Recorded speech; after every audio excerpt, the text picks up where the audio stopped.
afternoon, good evening to those of you tuning in online. My name is Shamini Salvaratnam, and I'm the Energy Partnerships Lead for the Sustainable Energy Hub at UNDP. And I'm pleased to welcome you all here today to launch our new initiative called the Alliance for Sustainable Energy Transition. As you know, there's been a lot of talk at COP about just energy transition, and our alliance is about not just transition, but also whole of society transformation. I'd like to invite our two keynote speakers to join me on stage. Usha Rao Manari is the Associate Administrator of UNDP, and she'll be joining us. And I'd also like to ask Dean Cooper, who is the Energy Global Lead for WWF, as we are launching this together. Usha, over to you. Thank you very much, Shamini. Good morning, colleagues. I think it's still morning, right? I'm still kind of jet lagged. This is a very important topic for UNDP and indeed for the world at large. A just energy transition is exactly that. It has to be just. We all now know that energy and the pathway to green energy is going to be a transition, but what people haven't thought about enough is the fact that it has to be a whole of society one. Where we come in as UNDP and how we're looking at just energy transition is not just simply on the sort of moral aspects of it, but really that a just energy transition presents a significant economic opportunity for countries if they do it right. We believe that new investments will create millions of new jobs, significantly lift economic growth, and obviously achieve access to energy that is badly needed still in a number of countries. We also know that as we move down the green pathways towards renewable energy and cleaner energy, jobs will be lost in some of the more traditional energy sectors. And that is, in many countries, mine own, for example, which is India, creating anxieties about, well, what happens to those jobs that are lost? How do you repurpose them? And how do you make this transition just so that there's no resistance to it? And failing to look at energy transition in this manner will leave sustainable development goals unfulfilled and societies largely unsatisfied and resistant. And we've seen some of this happen around the world. There have been protests at the society level, at the city level, town level, where people have risen up and said, look, we are at a point of extreme fragility, extreme vulnerability. Right now, our human development report showed that 6 out of 7 people in the world consider themselves insecure. 90%, over 90% of countries in the world have gone backwards on the Human Development Index for 2 years in a row. This is all pretty serious stuff when you look at the evolution of society. So when you look at the world in this point of interlocking crises, I mean, I hear about, 3 C's and 4 C's, so I ask, what's the 4th C? 4th C is capital. That's a crisis too. There's not enough finance in the world to do what we want to do, or at least appropriate finance. So in this situation, when you talk about transition, people get nervous. And I think that's what this alliance is all about. And in order to make it work, we need the tools, we need the processes, we need the approaches to make it work. Obviously, energy transition and thinking is through a country's NDC. Whether it's basic, whether it's enhanced, this is how countries are looking at how to move along the energy pathways as they go into the future. And I think national governments strategically plan whole system transformations which are to be green, which are to be resilient and sustainable in order to deliver on our target of 1.5 degrees. Now, it's still the target, don't want to move away from it, but if we don't make the right choices today, we will find ourselves at a point very far away from 1.5. What we're saying through the just energy transition is, let's do it, but let's do it in a way that does not forget that there are legacy actors, legacy players, legacy jobs in structures and industries that have driven the world forward till now, but that need to change, We need to get on different pathways. I was speaking somewhere else yesterday, and I said that energy transition is about choices, it's about decisions, and such decisions and choices have to be embedded in the country's economic and social policy through an approach that involves all stakeholders. What sometimes happens, unfortunately, in infrastructure development of any sort, not just energy, is we forget that all stakeholders are involved in both the costs and benefits of such infrastructure. And so what we're doing is bring everybody in, national, regional, international level, and civil society in the decision making and in the choices. We are so proud of this alliance, which will help advance inclusive, community-centered, people-centered international dialogue with all relevant stakeholder groups. These include policymakers, finance, private sector, and importantly, people like you and me who get to participate in these decisions and facilitate the sharing of best practices. We're also planning, I understand, Shamini, in parallel to this, a series of national dialogues at various countries, bringing together all the relevant stakeholders. And my request to all of you, if you're already not part of this, I invite you with all my heart to join this very important alliance. Thank you very much.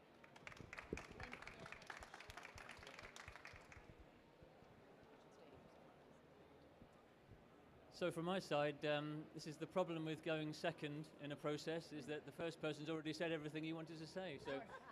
So I'll ditch my script and I'll tell you something a little bit more broad. But first of all, I mean, also welcome very much to this launch of the Alliance for a Just Energy Transformation. And in particular, I wanted to try to tell to you what is the difference we're seeing between a transformation and a transition. Because we all know that this launch couldn't come at a more crucial time.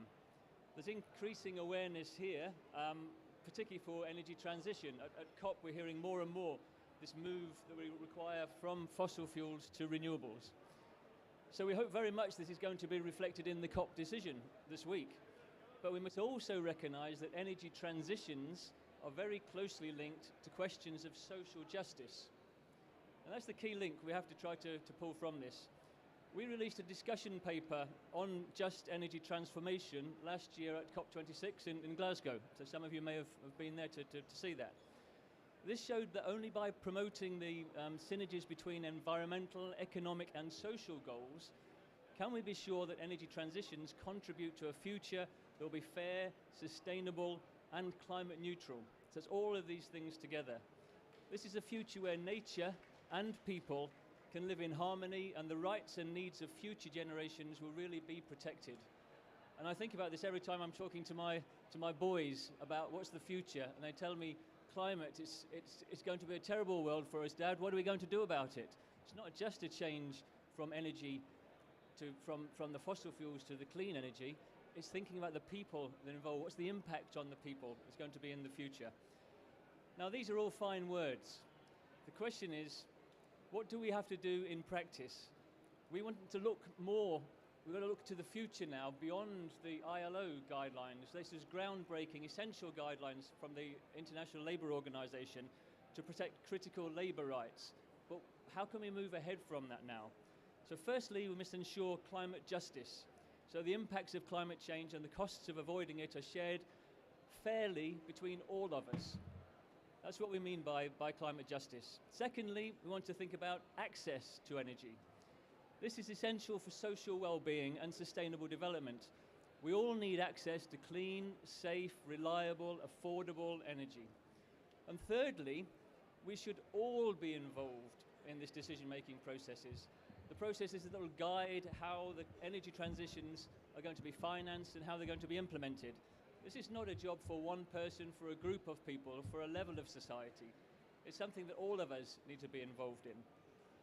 In each of these cases, the social issues related to any shift from fossil fuels to clean energy will depend upon the local circumstances, the local conditions. Now, this includes the national policy and regulations, the focus of the local authorities, and particularly how the livelihoods of people in local communities are going to be affected by this change. Now, there are particular features that each of these transitions at the local level will have in common. So there are broader principles, and it's these When we take those into account, we can assure a global transformation. So not just the individual transitions, but rather the full global transformation that we're looking for. And members of the Alliance will adhere to 8 core principles that we're trying to take forward.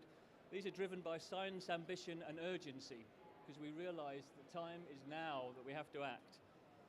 So these sort of things they include climate justice, international cooperation, equitable social and economic policies, access to finance, and community and environmental resilience. So these are the broad principles that we're all signing up to.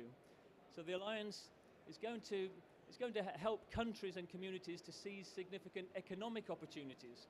Unlocking new investments will create millions of jobs, significantly lift global economic growth, and achieve universal access to electricity and to clean cooking worldwide. So there's a whole process there involving the energy access issues. But to win the support for any local energy transition, we need to provide opportunities for those people who currently depend upon fossil fuels. It's not just the use of fossil fuels, but also those involved in the supply of fossil fuels. What are they going to do when we make this transition? So we've got to be sure that these people can understand the imminent dangers of climate change to the planet, and they are people that are motivated to make this switch, and to make it quickly. We've got to equip them with the skills and the tools to find alternative income generating activities. So we need to find this new balance to learn to live within planetary boundaries. We've got to bring together, as you were saying, the public and the private sector, the financiers, the technology people, the researchers, the social influencers, all of us basically. We've got to work together towards this universal shift from fossil fuels to renewables without the social disruption across the planet. So that's an incredible challenge, but we can do it. Our new Alliance for Just Energy Transformation is going to help ensure that society as a whole can together push for a clean energy future to avoid the disasters that currently threaten the world. Only then can we reach this new beginning before it's too late. Thank you, Dean. For all of us. Thanks. Thank you both for your wonderful opening remarks and for coming together to launch the Alliance. Now I want to invite a few other speakers who are also founding partners of the Alliance. So let me call them to the stage. I'd like to invite Angela Churi-Kalege, who is the Executive Vice President of Environmental Defense Fund. I'd like to invite Bert DeWell, who is the IUTC's head of delegation and focal point for UNFCCC, and Mike Hayes, who is the head of decarbonization for KPMG. Thank you all for joining me today. We also have some speakers who will be joining us virtually, but I'll let Angela start. I've invited these founding partners to join us today to ask them to give us a statement. Why now? Why are they choosing to align their organization as founding partners with this alliance? So, Angela, over to you. Thank you very much, Shamini, and thank you to UNDP WWF for the invitation to join today. And thank you for taking the step to set up this very exciting and timely initiative. The Environmental Defense Fund is a global nonprofit. We work out of the US, operating in China, India, Europe as well, and we have work also in 28 other countries. Just by way of introduction, much of our work focuses on the economics and science of climate change, and of course we work at that nexus also with policy, bringing in stakeholders from all walks of life. Now, why now and why this?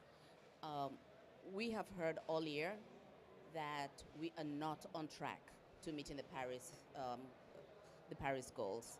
So the science is clear. If we don't do something drastic, if we don't start moving, if we don't start developing solutions that tackle more than one problem at a time, then we definitely are not going to be in a good place. I mean, this is a massive threat for all humanity. So we need to think through what can be done. How do we address the challenges of energy poverty and access, phasing out fossils and increasing the use of clean energy solutions to be able to power our economies and give our societies new options to secure livelihoods and achieve sustainable development. But we do know that in implementing all these actions, they don't happen in a vacuum. They don't happen only in a government office. They happen in communities. And for this reason, it's so important that people are at the center of whatever solutions we develop. And for this reason, this particular initiative is particularly important because it does just that. It makes people the heart of the energy transformation, a transformation that is going to be socially fair, just, and inclusive. We recognize this is not going to be easy. We know that for many communities that have been relying on fossils, especially coal, this has become part of their DNA. It's their culture. It is what they know. This is basically their history. And making the change is not going to happen overnight. But it will happen if we get together, if we work together, if we create that bridge across different communities of practice, if we learn from other regions, and define opportunities that we can then, again, together scale up. It requires a whole of government and a whole of society approach. And that is why we were so appreciative to be able to be part of this initiative, to be able to make our own humble contribution. And we look forward to working with all of you to make this a reality. Thank you. Thank you very much, Angela. And with that, I'm going to have to excuse her because she's going to join the UNDP Hour to speak about this with several other panelists. So thank you for joining us. We appreciate you being here. Now, everyone who has spoken previously have mentioned people, they've mentioned workers. So we cannot launch this alliance without including, the voice of workers and their representation. So Bert here will be inviting you to make remarks on how you see the role of workers in creating this social dialogue and this inclusive conversation for the alliance. Okay, thank you very much for the invitations and congratulations with the launch of the event. I would like to build on what the earlier speaker said, and that the people are anxious about the transition because they are living it at this moment everywhere. Like people in Africa have been living it since many years. Now even the Europeans are living it. Imagine, so it must be serious. So we have to really step up the work and build trust to make the ambitious policies that are needed. Because like if we look to pre-2030 ambition, we see that the NDCs that we have now will lead to an increase with 10% of emissions, while everybody knows we need minus 50. So the task before us is gigantic, and in order to implement these changes in society on our energy system, we will need huge investments to transform our societies. I think that energy transformation partnerships will be crucial to do this, and they will have to be trusted by people to be successful. I think that there are many instruments on the table to do this. The Paris Agreement has crucial instruments to deal with this trust. The preamble of the Paris Agreement speaks about decent work and quality jobs linked to just transition, and that's what we have to deliver. We have to bring these decent work and quality jobs, and we have instruments and institutions that can do that. Before there was spoken about the ILO guidelines, the International Labour Organization's guidelines on just transition. For the workers' movement, these are central because they reflect a whole body of labor rights. And labor rights that are crucial to build trust. If you are not able to organize as a worker in a trade union, how are you going to speak with the companies, with the governments? It's easy to speak about people, but the hard thing and the decisions are made by organized people. People that are organized at the company level, people that are organized at the community level. And that needs to be recognized. Freedom of association. People need to be able to form unions and to negotiate collectively on these deals. That's why we think that social dialogue should be at the heart of successful implementation of these plans. Only in that way you will build the trust with the workers, with the communities, with their families in these processes.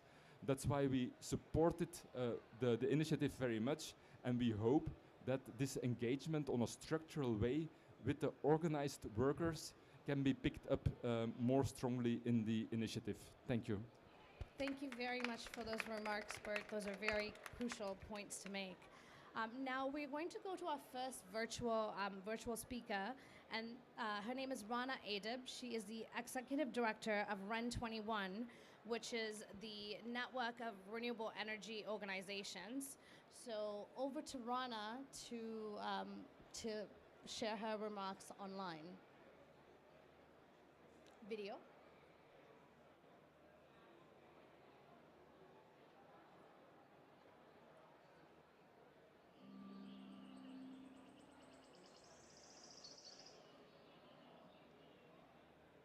We all know that we're living in times of change. That's a reality. We need to leave the fossil fuel era and we need to move into an efficient and renewable energy-based era. And the decisions we need to take for doing this are decisions we need to take now. REN21 is a community of players from governments, industry, NGOs, and science and academia, all working together to make the shift to renewable energy happen in an accelerated way. I'm very happy to announce today that REN21 has decided to be a signatory of the Alliance for a Just Energy Transformation. Why are we joining our partners to do this? The reality is we need to build an energy system that is fair, equitable, inclusive. We need to build an economy and a society that are more fair. And renewable energy are at the heart of such a society. So we are very much looking forward to work with our partners and the broader community to also make sure that the transition from a fossil fuel-based era to a renewable-based era is happening in an inclusive, equitable way. REN21, all our members, are very much looking forward to work together with you to make this happen and have interesting, constructive discussions, but also allow for a confrontation of different ideas and perspectives. Because the reality is, the future will be a better one if it's ours altogether. I would also like to clearly thank UNDP and WWF for initiating this important alliance.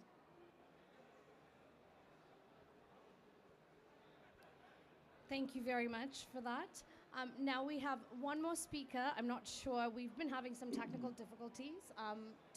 Not sure if he's online. He is Simon Hodgson, who is the CEO. He is online. Excellent. Who is the? Yeah, I am. Apologies for the lighting. No problem. So he is the CEO of GridWorks, which is a UK FD funded renewable energy developer. And over to you, Simon, to deliver your statements on why now and why you're joining the alliance. Yeah, thank you. So my name's Simon Hodgson. I'm the CEO of GridWorks. And GridWorks, we're very proud to be joining the alliance at this launch event today. I'll tell you a little bit about GridWorks and our role in the Just Energy Transformation. GridWorks was set up by British International Investment, the UK's DFI, and is backed by the UK government. What we do is we develop and invest in Africa's electricity networks. So we see the issue through a network perspective. We provide long-term capital to a wide range of businesses, from large-scale transmission and distribution utilities to smaller companies in the distributed renewable energy sector. Investment in effective modern electricity networks deliver huge impact by giving households and businesses access to electricity, in many cases for the very first time, and also connecting power in one part of a country or region to demand in another, as well as enabling more renewable energy to be absorbed in the country's energy mix. Our aim at GridWorks is to create sustainable business models which enable investors to finance new infrastructure, and GridWorks has been working with a number of African governments for several years to address infrastructure needs. In all of our work, we recognise the importance of providing people and businesses with power, while at the same time limiting carbon emissions. And while off-grid solutions are often the best way to reach remote populations, the electricity grid is the backbone of most countries' energy systems. Improvements in grid power are vital for a just energy transformation. So why do we think that the Alliance for a Just Energy Transformation is an important initiative? We want to work with the Alliance to help them create a shared understanding and action towards the successful implementation of policies and ultimately implementation of infrastructure worldwide.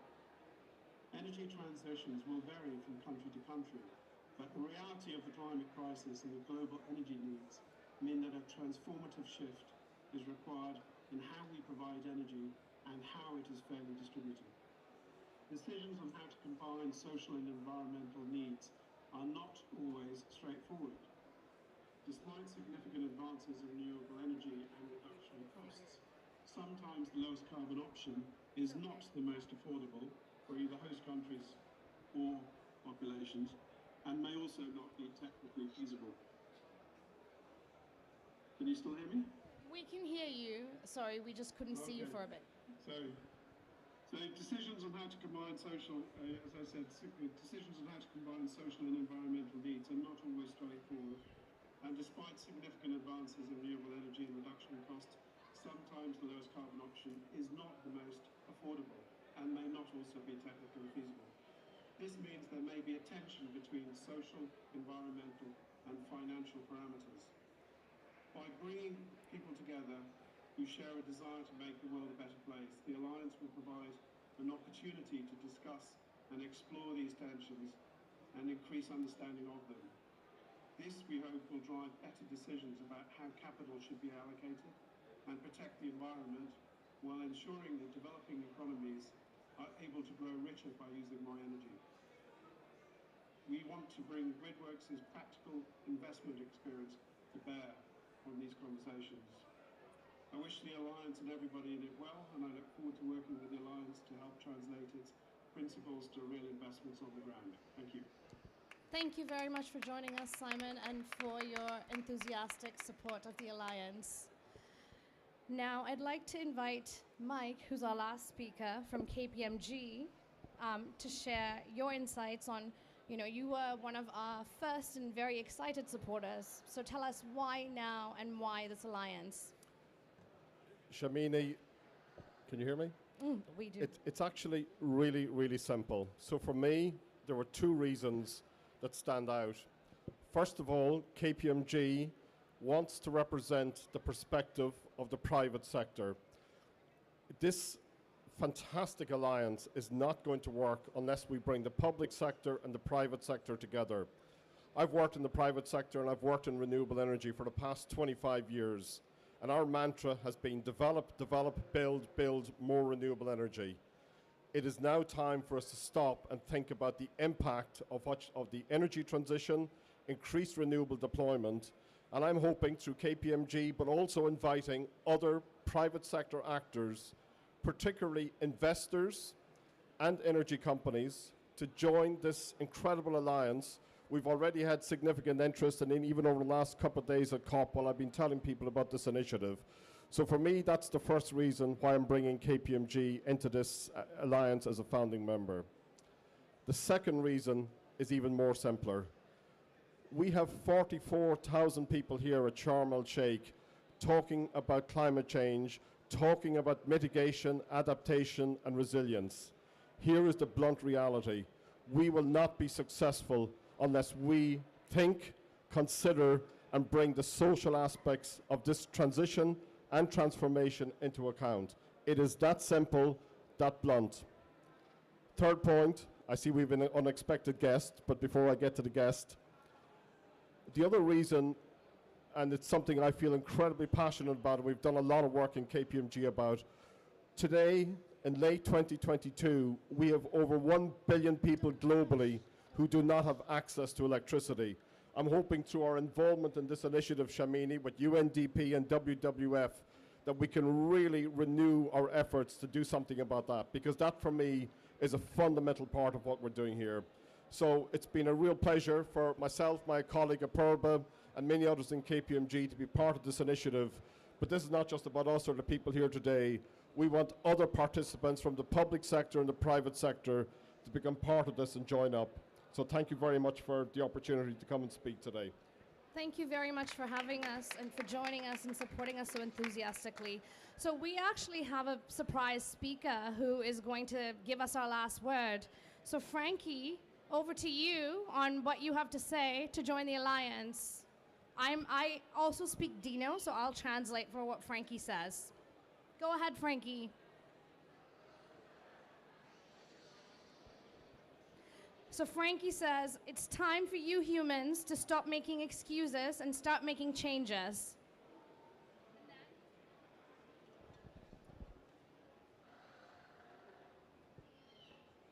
He says, you need to quickly and rapidly shift to using clean energy, but also make sure that it is a just energy transition where no one is left behind.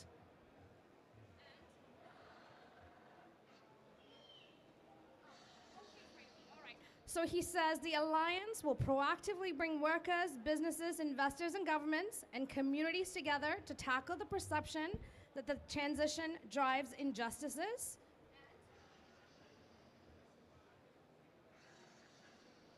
Obviously, join the alliance to make this happen.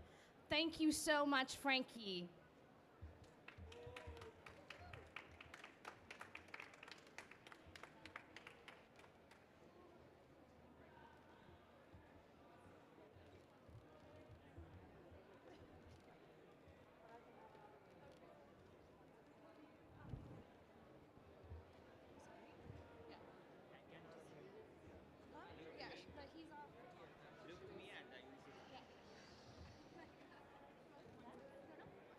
They're gonna shoot Frankie in a minute. Yeah, sure. Okay. Sorry.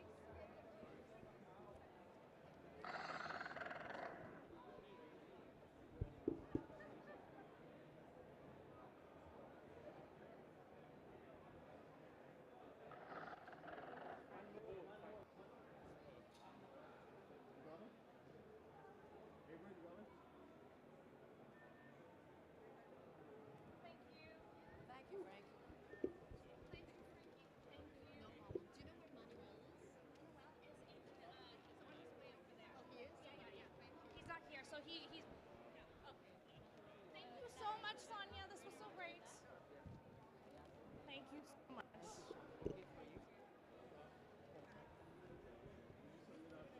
Well done. Thank you. Told you it was great. It was super. Did you guys know that I speak Dino? We do now.